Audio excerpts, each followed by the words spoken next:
When you're done watching this video and you see how you break down the calculations on a napkin, you're gonna realize that this is a better investment property than this house. This property here is gonna be listed around $300,000. This property is gonna be listed anywhere from $550,000 to $600,000. I want you to be able to tell me at the end which one is a better investment. See, both of these properties are going on the market. One's going on the market at $600,000. The other one's going on the market at $300,000. One's gonna need a lot of improvement. Windows are broken and the siding's falling off and it's trailers. You got trees that you have to cut down. You have a deck that's getting ready to collapse. You got a tree and a tree that's getting ready to fall on one of these things. The 5 trailers are going on the market at $300,000. They're gonna need roughly around $200,000 and $250,000 in upgrades. We're gonna break this down in a handful of points. One, what is the cost of capital? How much is it gonna cost to either finance the trailers or finance the house? Second is, are there improvements, and how much improvements do we need to do in order to get a tenant in? Third, we're gonna go in and just briefly look at a napkin, right? We have a way that we analyze properties that you can just literally write it down on a napkin, and in about 15 seconds, you can decide if you wanna move forward with this property or not. Lastly, we're gonna look at tax benefits. When you have just one single unit, you're relying on only one tenant to make a payment versus 5 tenants to make a payment. When you're looking at a 5-unit trailer park, something you gotta remember is most of the time that's either gonna be commercial financing or you have to pay cash for it. So if you're sitting on $300,000, $500,000, whatever, that's your capital cost. Most banks aren't gonna finance, especially these trailers in this condition. There are gonna be maybe some hard money lenders out there that will give you a short-term loan because you're gonna put money into each one of these trailers so that they are livable. Right now, they are not livable. The cost of capital is, well, you have to have a lot of cash or you have to have a hard money lender. And keep in mind, these hard money lenders most of the time have a balloon payment. Now you could do a DSCR loan, maybe, but I don't know with these trailers not being on foundations. The other route is the $600,000 single family home. So we're talking about half the cost for the trailers, double the cost for a single family home. A single family home, the nice thing is you can use conventional FHA, VA, depending on where it's at, maybe even RD loan.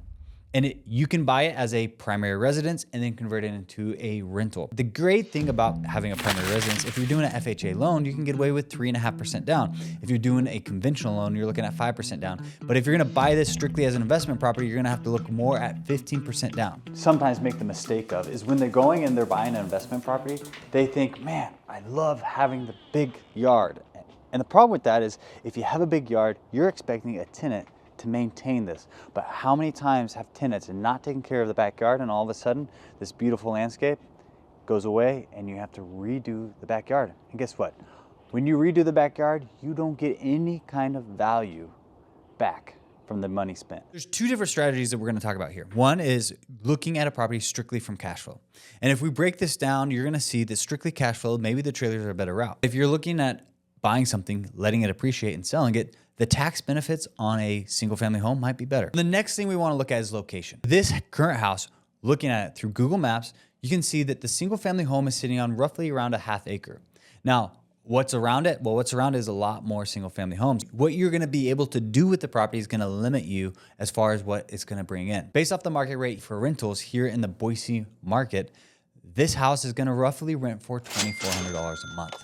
Now, $2,400 a month for just one single property is not the greatest thing, especially when you're buying it for $600,000. Let's say you're gonna buy it at $600,000, okay? Then you're gonna put 5% down, which is $30,000, which gives you a loan amount of $570,000. Now, at today's interest rate, we're gonna say 7.5%. That gives you a mortgage payment of $4,007. So if you can only rent this for $2,400, you are gonna be in a little bit of trouble because you're gonna be negative $1,600. That doesn't include your property taxes or your insurance. But let's say you're buying this as an investment property and you're gonna put 20% down. That gives you $120,000 to put down, which then gives you a loan amount of $480,000.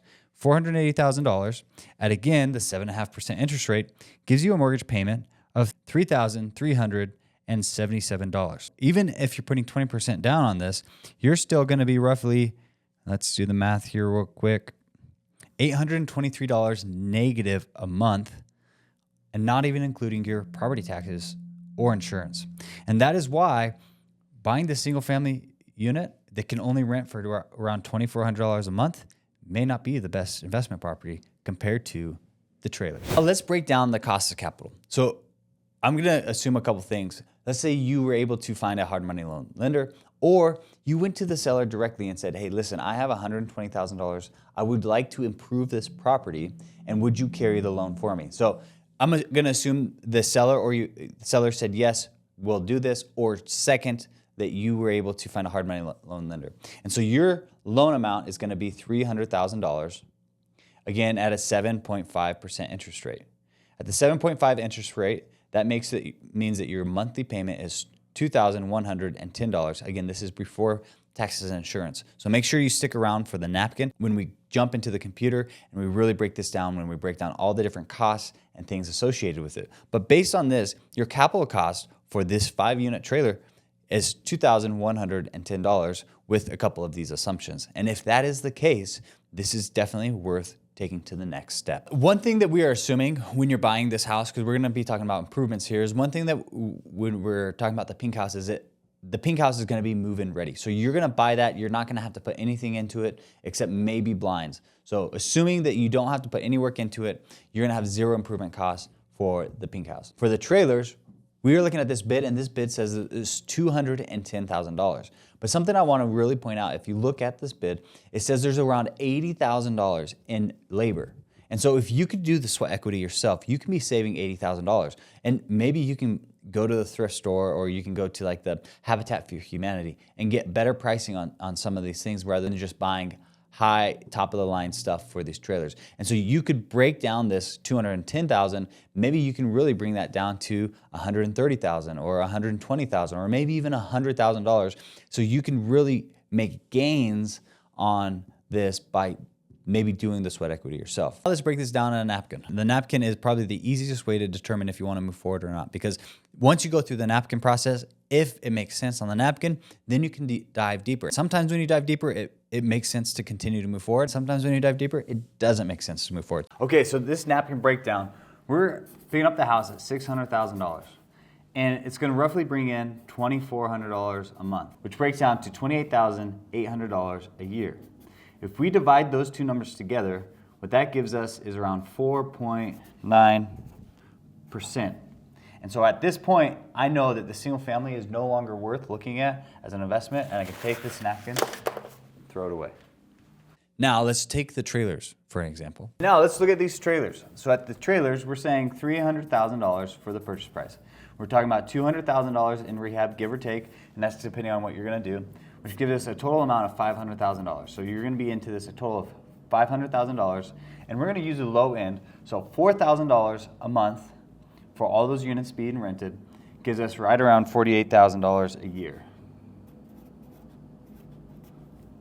When you divide these two together, that gives us about 9.4% return on total versus how much income we're going to make in a year. And at this point, we're going to take this and move on to the computer to break this down a little bit further. Now, since we know it makes sense on the napkin for the 5 trailers, does it make sense on the computer when we start adding in all the extra expenses? And that's what we're going to look at right now. So we're just going to assume you picked it up for $300,000, you put $200,000 of rehab, and there's 5 units. We're anticipating there's going to be about 8% vacancy rate.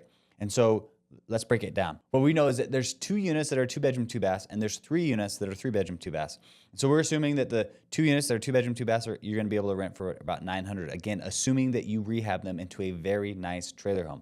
And so that's going to roughly give you around $1,800 a month or $21,600 for those 2 units. The other 3 units that are 3-bedroom, 2 bath, we're assuming that you're going to get $1,000. You might be able to get a little bit more, but I would like to be a little bit more conservative and say $1,000. So in total, the annual gross income we're going to see here is about $57,600. But something that we got to put in there is we got to put in the real estate taxes, insurance, utilities, maintenance, and if you're going to have a property manager. So this is how we broke it down. Just based off of the assessors, there's around $3,000 a year for your property tax. Then your insurance, we just guessed at $1,000. Utilities, $1,000 because you're going to have sewer. You're going to bill back for water and electric. So this is just mainly your sewer cost. Could be a little bit less. Then your groundskeeping and maintenance and your management fee. So that takes up roughly around $11,000. So if you can do your own groundskeeping and maintenance and you don't have to pay this, and if you can manage it yourself, you're going to save roughly around $11,000. But we're assuming that you're not going to do it yourself. So then that drops it down to here. So we're looking at roughly $57,600 a year, after the vacancy rate is taken out, meaning how many 8% of the time of the year is going to be vacant, that gives us right around $53,000 for the year. After you take out all the expenses, our net operating income is $37,000 roughly. So let's say you were able to get financing for this. You put the 20%, 25% down. So we're saying essentially, again, I'm just trying to use numbers so you can compare the pink house versus the trailers. If you did it as an investment, you're looking at $120,000 for your down payment on the pink house. So I just said $125,000 for this after the $500,000. You're going to be carrying a loan of $375,000, again, assuming the 7.5% interest rate. When we jump over here, what we'll see is we will be making roughly $453 a month. So our cash on cash return after our acquisition cost is only a 4% interest. You can get a better interest rate on a CD right now than you can here. The cap rate is 7.38. So essentially we broke down all the expenses. What is the money that we're going to be making after we take the expenses out of the income? Divide that by the purchase price. One thing that you can do to make this property better is, let's say that $80,000 in the labor from the bid that we looked at, let's say you could do all of that and you did all the sweat equity yourself and you saved that $80,000. Well, if you save that $80,000, then maybe you're going to be looking at around, let's just call it $430,000 for this property. And let's see what that does when it changes. After we put in $430,000, because you did your own rehab, you didn't have to hire somebody to do it. So you put in a bunch of sweat equity. You had some boys that, you had your kids or friends that you guys went in and you did this together. Now your cash on cash return is a lot better. Your monthly income is $820 a month from those 5 units. And so your cash on cash return is 8.6. That looks a lot better than if you were to hire that out. And your cap rate is roughly, we're going to round up to 8.6. This spreadsheet that we use is saying a 2% increase every single year. So you'll see that net operating income is going to be going up every single year by 2%, and as well as your expenses. The last thing I want to talk about is the tax benefits. I'm not an accountant, but these are certain things that we've taken advantage of. So if you're just going to buy that pink house as a primary residence, wait for it to appreciate. Now, again, you have to be very careful on how you're buying a property, at least in right now's market. If you're buying it strictly on appreciation as a primary residence, well, then that allows you to have, according to the tax code, the way that I understand it, is you get $250,000 of capital gains that you don't have to pay taxes on. Talk to your accountant about this. And if you're married, you can have up to $500,000 of capital gains that you don't have to pay tax on. But with the trailer homes, again, I'm not saying like, oh, go out and be a slumlord. I've told you that these need to be remodeled. I'm not encouraging anybody to put tenants in the condition they are. The reason for that is if you are a real estate professional, meaning you're a property manager, you do something in the real estate realm, and you'll have to talk to your accountant about the specifics, those trailers are considered personal property. And when they're personal property, you can accelerate depreciation on your taxes. Let's say you're a high income earner and you need some kind of benefit that's going to help you reduce your taxable income. Trailers help you do that because now it's considered personal property. But then you add on the improvements, the $200,000 of improvements, and you break that out over however your accountant bifurcates it and kind of separates it. And now all of a sudden you're depreciating $200,000 of improvements that you're going to spend, but yet you're going to be making 9.6% on return on your money, give or take, when you go a little bit further. The tax benefits on the trailer park, to me, are a big win because not only do you get the benefit of the cash flow, now you get a massive amount of money that you are depreciating against your income, which helps bring down your tax liability. What do you think is the best investment? Buying a single family home, hoping for appreciation, or buying this 5-unit trailer park, fixing up the trailers, getting tenants in it, and then cash flowing? When I'm looking at a property, I'm looking at it at a couple different ways. What is its current use? Based off its current use, could I change it and make a better use out of it? When you look at the maps, what we see here is this is right next to a major arterial road, essentially the commercial frontage road. You have land underneath it that is worth a lot of value. And when you look around and you can see that this property here to the west of the property, it's storing cars. And then we look at who owns it, and based off of who owns it, this is the state of Idaho. They probably aren't going to look for more storage. But if we look to the east, what we can see is that there is a bunch of cars stacked up back here. Now, you wouldn't be able to see that just by simply looking at Google Maps, but you will be able to see that it looks like maybe it's collision car repair that has these cars stacked up behind this other building. What you could potentially do is remove the trailers, and now all of a sudden you can rent space for the collision car repair, because right now they're already overflowing from what they have. Maybe they would pay you to park a car on a dirt lot. Now you have two different sources of revenue, right? You could keep it the way it is, fix up the trailers, and now get cash flow, $800 to $1,000 a month. Again, after it's rehabbed, $800 to $1,000 a month, and now you're roughly pulling in $5,000 on the high end or $4,000 on the low end. If you didn't want to rehab the property and you just wanted to pull the trailers off, you could potentially get a lease agreement in place for the collision car repair, where now all of a sudden they're stacking their cars because they already are beyond their space that they're needing, and now you can get additional revenue. All of a sudden you have storage because it's commercial frontage. Versus this single family home.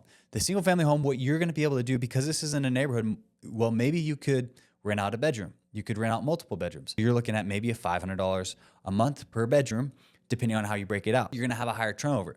The other thing you can look at is Airbnb, but right now, as you guys know, Airbnb is kind of a bust. When you look at the size of the lot, it doesn't really pencil to have an Airbnb because of the cost of maintenance on the exterior. Strictly from a location standpoint, I think the trailers get a win here. The trailers get a win, one, because you can fix up those trailers and get anywhere from $4,000 to $5,000 a month. You're not relying on one tenant. Instead, you have 5 tenants that are making those payments. Or scrape the trailers and rent it to a collision car repair as a storage unit. Both of these properties are the same size. Now, when you look at the single family home, because it's in a subdivision, you don't have as many opportunities or as many mixed use opportunities because it's only strict to that one. One of the tenants missed their payment, all of a sudden, you don't get rent for that month.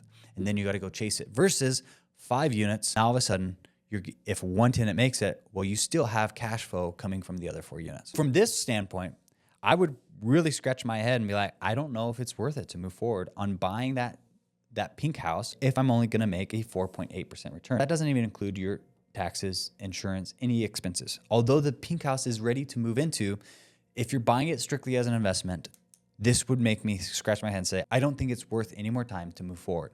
Versus this trailer park, this is worth going into a little bit deeper.